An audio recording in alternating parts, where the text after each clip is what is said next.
சொந்தங்களே வணக்கம். இன்னைக்கு என்ன பார்க்க போறோம்னா பைனாப்பிள் ஃப்ளேவரில் சூப்பரான ஒரு பிளெயின் கேக் பார்க்கலாமா? வாங்க பார்க்கலாம்.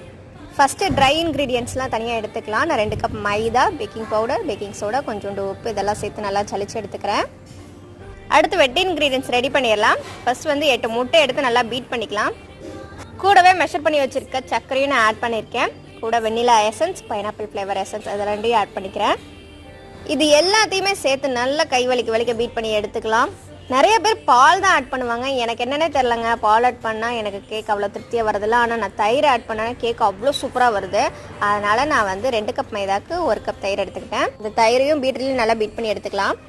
நான் ஜலிச்சு வச்சுருக்க ட்ரை இன்க்ரீடியன்ட்ஸ் ஆட் பண்ண போகிறேன். ஸ்பேச்சுலால தான் பண்ணணும்னு சொல்லுவாங்க கட் அண்ட் ஃபோல்டில். நான் வந்து நிறையா இருக்கனால நல்லா மிக்ஸ் ஆகாதுன்னு சொல்லிட்டு நான் பீட்டர்லேயே பீட் பண்ணிக்கிட்டேன். ஃபைனலாக ஆயில் ஆட் பண்ணிக்கலாம். நம்ம பேட்டர் ரெடி ஆயிரும். சொல்ல மறந்துட்டு நான் ஓடிஜி முன்னாடி ப்ரீ ஹீட் பண்ணியிருந்தேன். ஒரு 1 hour வச்சு எடுத்தோன்னா சூப்பராக ரெடி ஆயிடுச்சு.